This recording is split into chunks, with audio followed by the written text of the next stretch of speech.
శివాయ గురవే నమ. శ్రీ గురుభ్యో నమ. కార్తీక మాసం 24వ రోజు వ్రతము, వ్రత విధానం గురించి.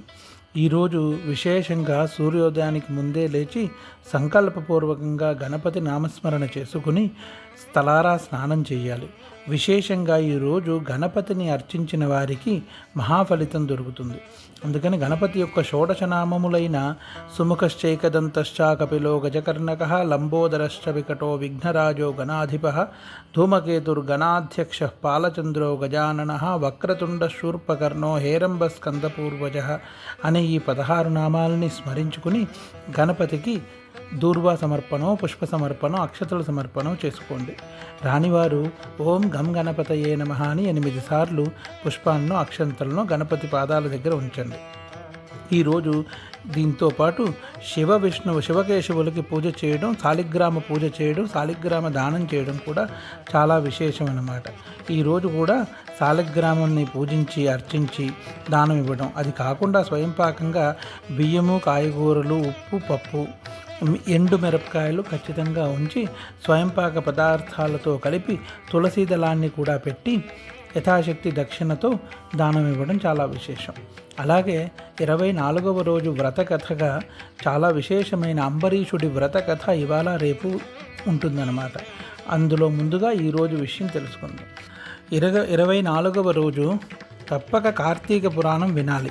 ఈ కథ వినేవారు చేతిలో కొన్ని అక్షంతలు ఉంచుకుని లేదా పువ్వులైనా ఉంచుకుని కథాశ్రవణం చేయడం మంచిది.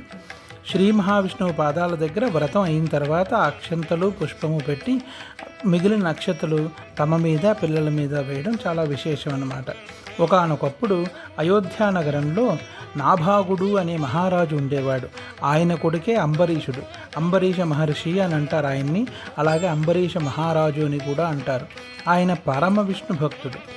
ఈయన హరినామస్మరణ చేయకుండా అన్నం తినేవాడు కాదు, మంచినీరు కూడా తాగేవాడు కాదు. తండ్రి తర్వాత రాజ్యాధికారం లభించగానే పూజామందిరంలో శ్రీ మహావిష్ణువు యొక్క విగ్రహాన్ని ప్రతిష్ఠించి నా రాజ్యం నీకే సమర్పణ చేస్తున్నాను, పరిపాలనా బాధ్యత నీదే స్వామి అని రాజ్యాన్ని శ్రీహరికి సమర్పించాడు. విష్ణువు అంబరీషుని భక్తికి మెచ్చి రాజ్యపాలనలో ఏ లోటు కాకుండా చూసుకోవడమే కాక తన చక్రమైన సుదర్శన చక్రాన్ని రక్షగా కూడా అంబరీషుడికి ఇచ్చాడు. అంబరీషుడి మీదకి ఎవరైనా యుద్ధానికి వస్తే ఆ చక్రం వారిని బలి చేసుకునేది. అందుకని ఎవ్వరూ యుద్ధం చేసేవారు కాదు. అలా అంబరీషుడు నిత్యము ఈశ్వరారాధన, మహావిష్ణు ఆరాధన చేస్తూ నానావిధ వ్రతాలు చేస్తూ ఉండేవాడు. విశేషంగా ఏకాదశి వ్రతానికి అంబరీష మహాముని చాలా విశేషమైన కథ. ఈ అంబరీషుడు కార్తీక మాసంలో కార్తీక స్నానం చేసి నక్తం పాటించి హరిని అర్చించి నక్షత్ర దర్శనం తర్వాత భోజనం చేసేవాడు. ఏకాదశి ఉపవాసం ఉండి ద్వాదశి గడియలలో పారణ చేసేవాడు. ఇలా ఆయన యావజ్జీవన్ ద్వాదశి వ్రతాన్ని ఆచరించాడు.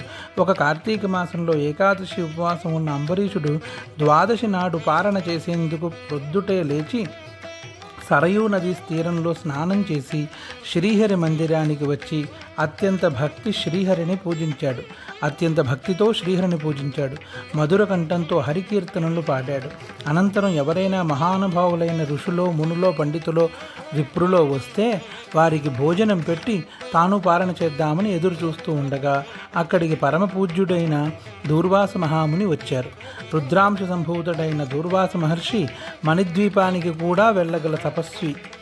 ఆయన విశేషంగా ఈరోజు రావడము నా చాలా అదృష్టం అని అంబరీషుడు భావించి ఆయన అర్ఘ్యపాద్యాలతో పూజించి ఆయన నమస్కరించుకుని, మహర్షి, సమస్త లోకాన్ని క్షణమాత్రంతో చుట్టగలిగి రాగల మహానుభావుడువైన నువ్వు నా పూర్వజన్మ సుకృతం వల్ల ఈరోజు నా ఇంట అడుగు పెట్టావు.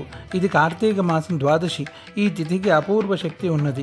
ఈ ద్వాదశి గడియలు దాటకుండా తమరికి భోజనం పెట్టి తమరి సేవ చేసుకుని తమరు స్వీకరించిన తర్వాత ప్రసాదముగా నేను స్వీకరించి ద్వాదశి పాలన చేసుకుంటాను అని ప్రాధేయపడ్డాడు.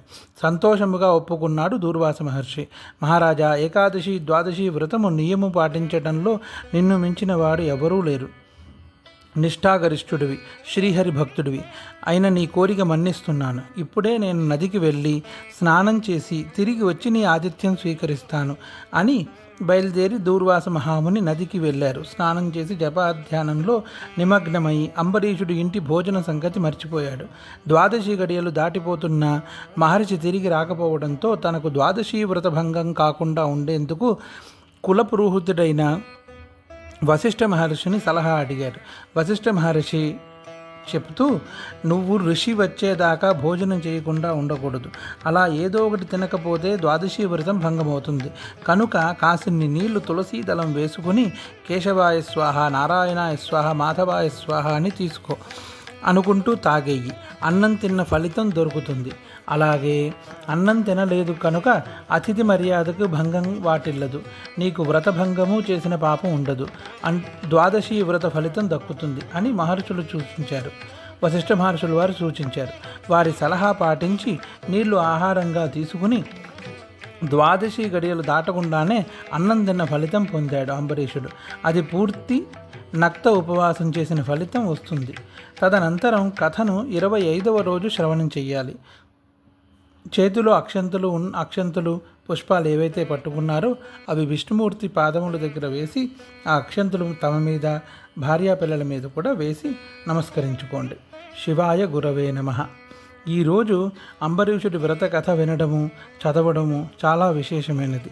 అలాగే గణేశుడి యొక్క 16 నామములు ప్రార్థించి పూజన చేసి అర్చన చేయడం చాలా విశేషం. అన్ని రకములైన విఘ్నములు దోష పరిహారం అవుతాయి. అందుకని ఈశ్వరానుగ్రహంతో జనక మహారాజు వశిష్ఠ మహామునికి ఈ విషయం చెప్తూ 24వ రోజు వ్రత కథని సంపూర్ణం చేశారు. శివాయ గురవే నమః. శ్రీ గురుభ్యో నమః.